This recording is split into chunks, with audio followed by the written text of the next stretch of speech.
우리가 히브리서 말씀을 계속해서 보고 있는데 지난주에는 성탄 주일이라서 성탄 관련된 말씀을 잠깐 전했습니다. 궤도를 잠깐 벗어났는데 다시 우리가 보는 히브리서를 돌아와서 보면 지난주에 우리가 전했던 말씀을 다시 한번 생각해 보기를 원합니다. 기억하실지 모르겠습니다만은 지난주 설교의 제목이 무엇이었습니까? 제목은 신앙은 더불어입니다 라는 제목으로 말씀을 나누었죠. 그 더불어라고 하는 그 말씀을 전하면서 히브리서 그 본문을 보충하기 위해서 제가 로마서 전체의 구조를 말씀을 드렸습니다.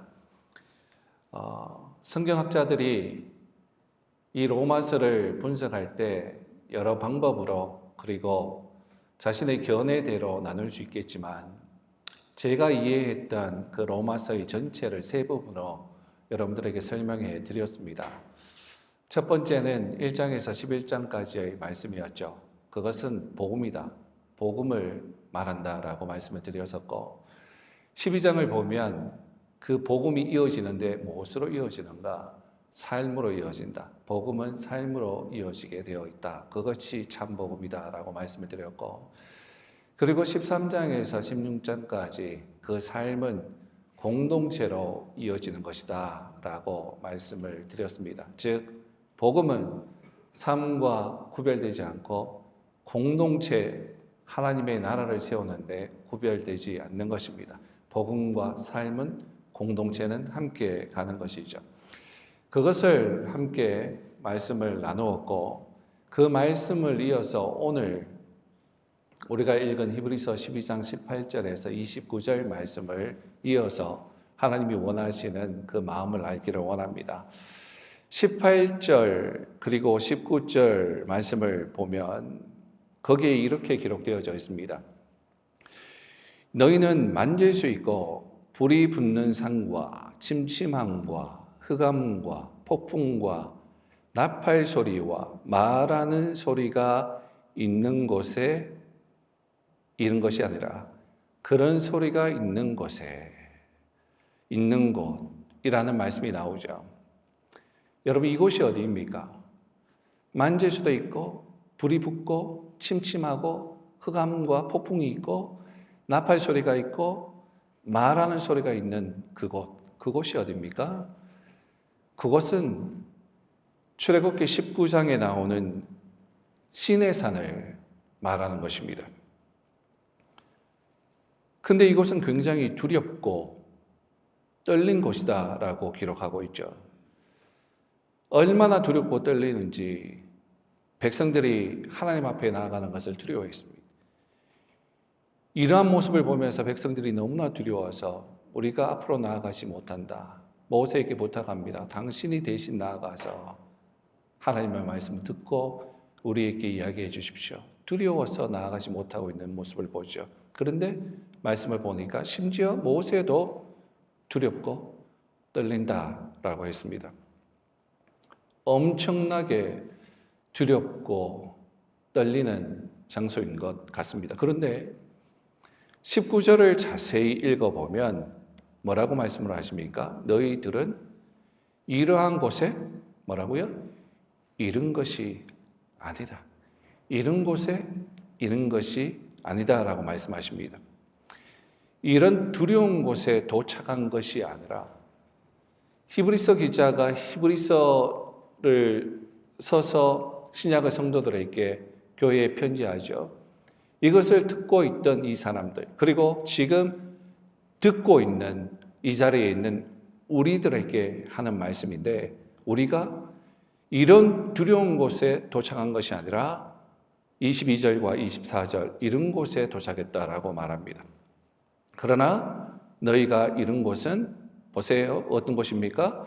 시온산과 살아계신 하나님의 도성인 하늘의 예루살렘과 천만 천사와 하늘에 기록된 장자들의 모임과 교회와 만민의 심판자이신 하나님과 및 온전하게 된 의인의 영들과 새 언약의 중보자이신 예수와 및 아벨의 피보다 더 나은 것을 말하는 뿌림피니라.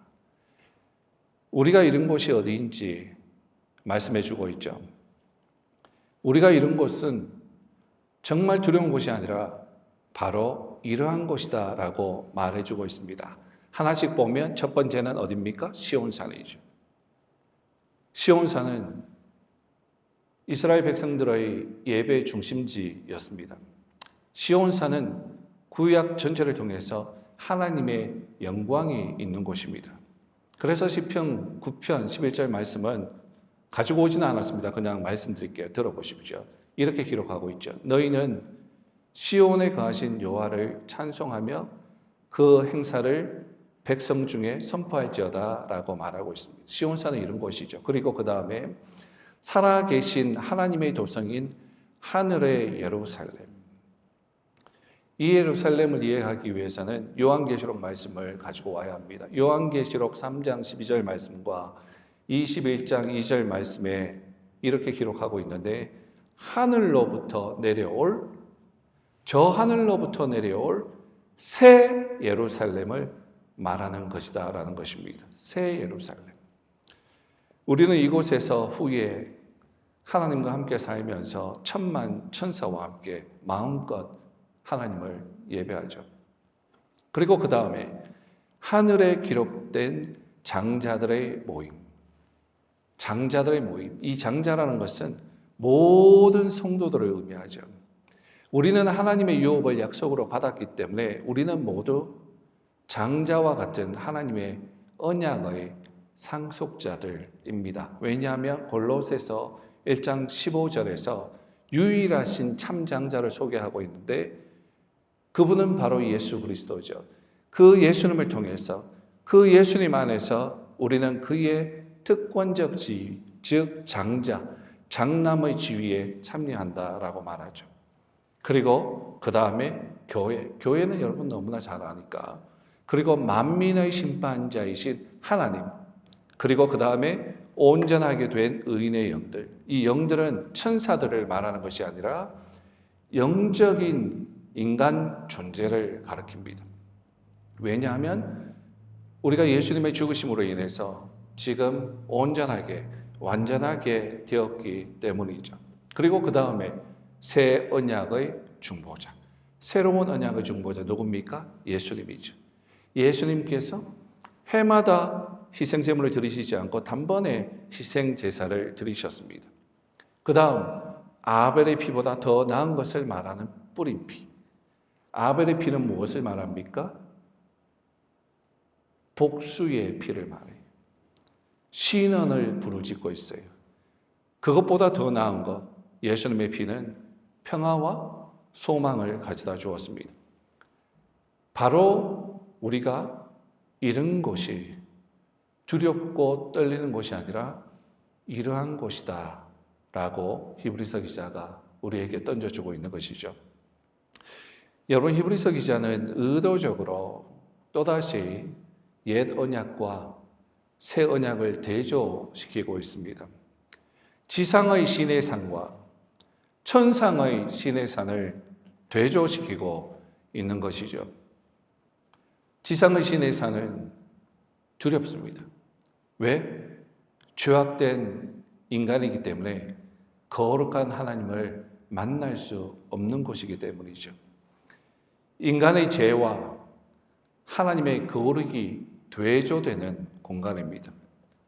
신의 산을 묘사하고 있는 이 모든 풍경들은 율법을 어기는 인간들을 향한 경고입니다. 그런데 히브리서 기자는 이제 이러한 율법에 의지하던 사람들에게 새롭게 의지할 천상의 신의 산, 즉 시온산을 설명하는 것입니다. 그리고 이러한 시온산을 우리에게 허락하셨다라는 것이죠. 그러면서 25절, 26절 계속해서 말합니다. 너희는 삼가 말하신 일을 거역하지 말라. 땅에서 경고하신 일을 거역한 그들이 피하지 못하였거든. 하물며 하늘로부터 경고하신 일을 배반하는 우리일까 보냐. 그때에는 그 소리가 땅을 진동하였거니와 이제는 약속하여 이르시되 내가 또 한번 땅만 아니라 하늘도 진동하리라 하셨느니라. 두렵고 떨리는 것이 아니라 정말 좋은 신의 산을 우리에게 허락하셨는데 그 허락을 받은 우리에게 또 무언가를 요구하고 말하고 있습니다. 25절에 삼가 말하신 일을 거역하지 말라라고 합니다. 여러분, 이분이 누굽니까? 삼가 말하신 이. 이분은 바로 예수님입니다. 예수님을 말하는 거예요. 시온산, 즉 새로운 언약을 따르지 않는다라는 것은, 이 좋은 새로운 언약을 준 이 시온산을 따르지 않는다라는 것은 하나님의 계획을 거역한다는 말이죠. 또한 이 계획뿐만 아니라 하나님 자신을 배척하는 것입니다. 하나님은 그 신의 산에서 언약을 주시고 그 언약을 받은 백성들이, 구약의 백성들이 할 순종을 기대하셨습니다. 그런데 그들은 불순종을 통해서 하나님의 진노를 피하지 못하였습니다. 히브리서 기자는 이것을 언급하면서 이어서 그들이 신의 산에서 그 옛 언약을 받았던 그들이 진노를 피하지 못하였더라면 하물며 우리가 예수님의 경고를 배반하며 그 좋은 시온산이라고 하는 새로운 언약을 배반하면 우리가 그분의 진노를 역시나 피할 수 있겠는가라고 말합니다. 무슨 얘기입니까? 못한다라는 거예요. 그 진노를 피할 수가 없다라는 거죠. 여러분, 출애굽기 19장 18절 말씀을 보면 하나님이 이스라엘 백성들에게 첫 언약을 주실 때 그 소리가 땅을 진동하였다라고 합니다. 하나님의 소리가 땅을 진동케 합니다. 시편 68편 8절에는 이렇게 기록하죠. 시내 산에서 하나님께서 자신을 계시하실 때 지진을 동반했다라고 기록하고 있습니다. 또 학개서 2장 6절에 보면 더 나아가서 후에 마지막 때에 하나님께서 또 한 번 땅만 아니라 하늘도 진동하리라 라고 약속하십니다. 사랑하는 여러분, 세상의 마지막 때에 하나님은 땅을 다시 한번 흔드실 겁니다. 그리고 이때는 하나님의 말씀을 순종하기를 거부한 많은 사람들에게는 엄청난 공포의 순간일 겁니다. 그러나 하나님을 믿고 새로운 언약의 지체가 되어서 그 말씀을 순종하는 하나님의 사람들에게는 이것이 영광스러운 소망의 순간이 될 것입니다. 여러분, 하나님께서 왜 흔드십니까? 하나님은 분명히 흔드신다고 그랬어요. 과거에도 흔드셨고, 그리고 마지막 때에 하나님은 이 땅과 하늘을 흔드시겠다라고 말씀을 하셨습니다. 왜 흔드십니까? 그것은 27절, 28절 말씀을 보면 압니다. 이 또 한 번이라 하심은 진동하지 아니하는 것을 영존하게 하기 위하여 진동할 것들, 곧 만든 것들이 변동될 것을 나타내심이라. 그러므로 우리가 흔들리지 않는 나라를 받았은즉 은혜를 받자. 이로 말미암아 경건함과 두려움으로 하나님을 기쁘시게 섬길지니. 여러분, 흔드시는 이유가 무엇입니까? 왜 흔드신다라고 하셨습니까? 그것은 영원한 것을 구별하기 위해서예요. 지난주에도 잠깐 말씀을 드렸던 것 같습니다. 농사를 지어서 탈곡을 합니다. 밀을 탈곡을 해요. 다 수확해서 탈곡을 할 때 그 껍질이 벗겨지지 않는 그 밀들을 키 위에 올리죠. 키 위에 올려서 그 곡식들을 마구 흔들어댑니다. 앞으로 뒤로, 앞으로 뒤로. 위로 아래로 위로 아래로. 그리고 농부가 손을 넣어서 그 밀을 막 비빕니다. 엄청나게 비빕니다. 그리고 다시 올리고 내리고 앞으로 밀었다 뒤로 당겼다. 엄청나게 흔들어내죠. 그때 어떻게 됩니까? 쭉정이는 날아갑니다. 함께 있었지만 흔들릴 때 쭉정이들은 어디에도 보이지 않는 곳으로 날아가 버려요. 그리고 남는 것은 알곡만 남습니다. 진짜만 남습니다. 여러분, 흔들림이 없으면 무엇이 영원한지, 무엇이 무너질 건지 구분이 안 됩니다. 하나님은 언젠가 이 세상을 흔드실 겁니다. 그리고 예행 연습을 계속해서 우리에게 하십니다. 그리고 그 때가 되었을 때 흔드실 거예요. 그러면 그때 이 세상은 완전히 해체가 될 거예요. 그것이 마가복음 13장 31절 말씀이에요. 천지는 없어지겠으나 내 말은 없어지지 아니하리라. 베드로후서 3장 7절에 또 말씀입니다. 이제 하늘과 땅은 그 동일한 말씀으로 불사르기 위하여 보호하신 바 되어 경건하지 아니한 사람들의 심판과 멸망의 날까지 보존하여 두신 것이니라. 언제까지 보존한다고요? 심판과 멸망의 날까지. 여러분, 그때에는 모든 만든 것들, 땅, 우주, 짐승들, 인간들, 그리고 보이는 모든 것들이 파괴될 겁니다. 그런데 그때 영원한 것들만 남게 될 것입니다. 그 영원한 것들이 무엇입니까? 그 영원한 것들은 하나님의 말씀과 그리고 하나님 나라에 속한 것들입니다. 그것들은 흔들리지 않을 거예요. 왜냐하면 그것들은 하늘의 도성에 속한 것이기 때문입니다.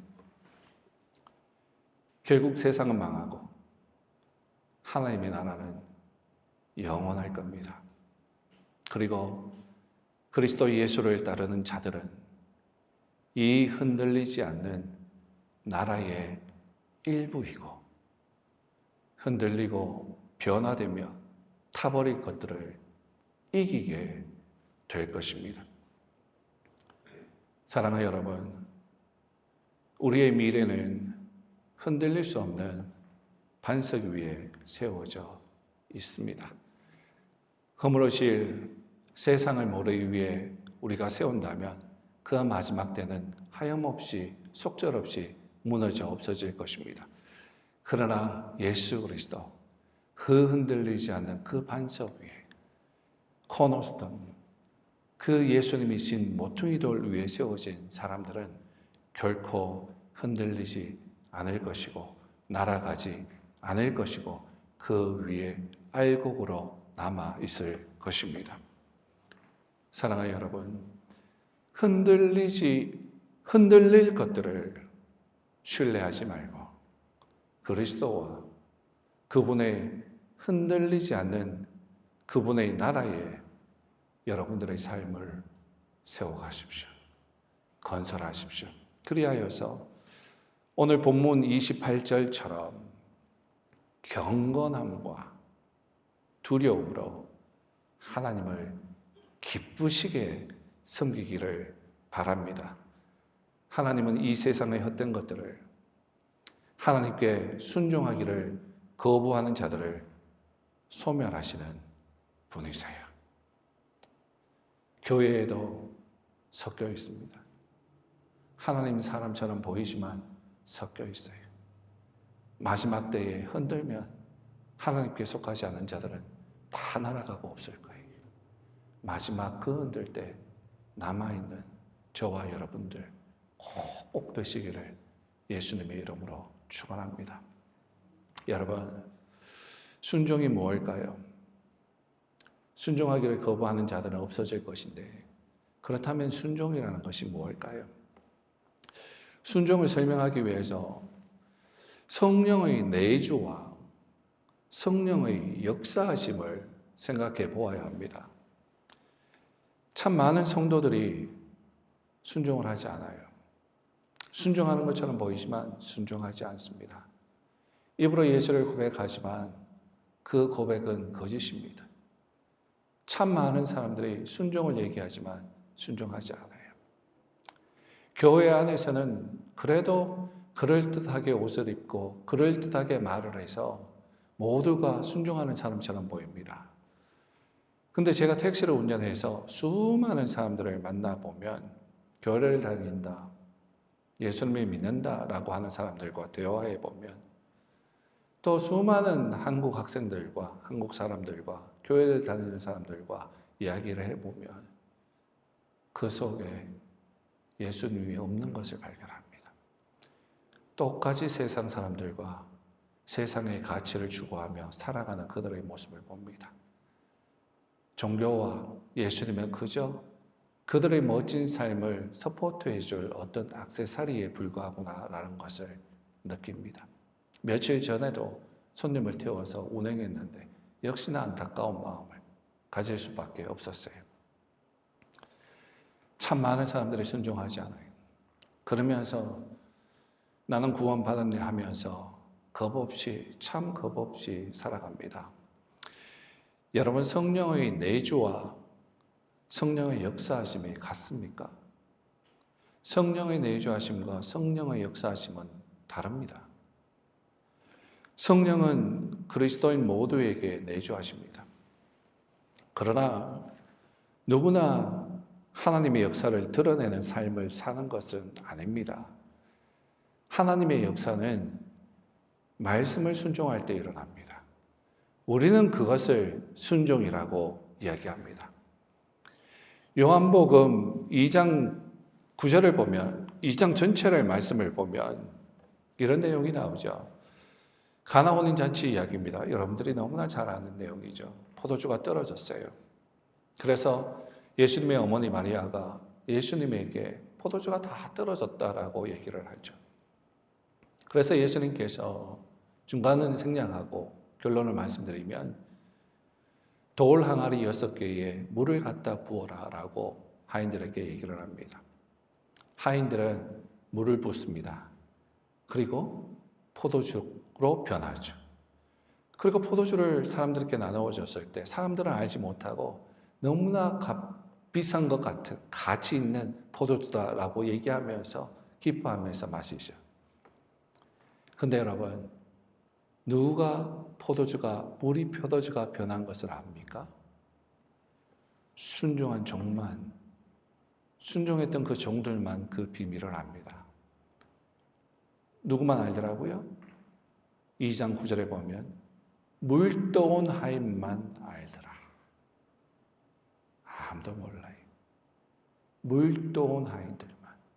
어떤 하인들?